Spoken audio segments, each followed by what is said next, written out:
Në qarkun e Shkodrës mungon një qendër e specializuar për fëmijë dhe adoleshentët që përballen me probleme të shëndetit mendor.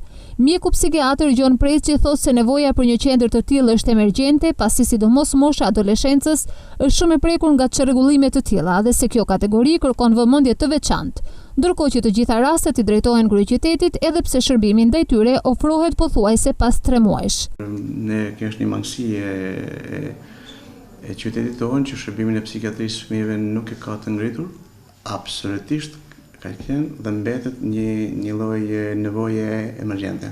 Është një shërbim që është lënë masdore, ndoshta në gjithë Shqipërinë nuk janë 2-3 qarqe që e kanë.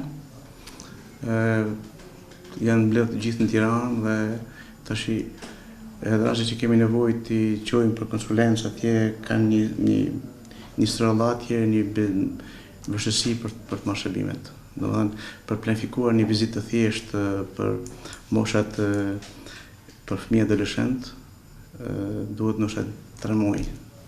Kështu që jemi detyruar ne të përfshihemi në disa këshilla apo disa mendime apo ndërhyjmë në shumë herë në rast të përqesu një situatë emergjente që ka këtë grup mosha. Në qytetin e Shkodrës, numri i personave të prekur me çrregullimet mendore është dyfishuar krahasuar me një vit më parë, ndërsa për sa ju përket fëmijëve, problemet me shëndetin mendor shfaqen që në moshat e vogla, por janë të paktë prindrit që arrin t'i evidentojnë në kohë shkaqet nga të cilat vuajnë fëmijët e tyre.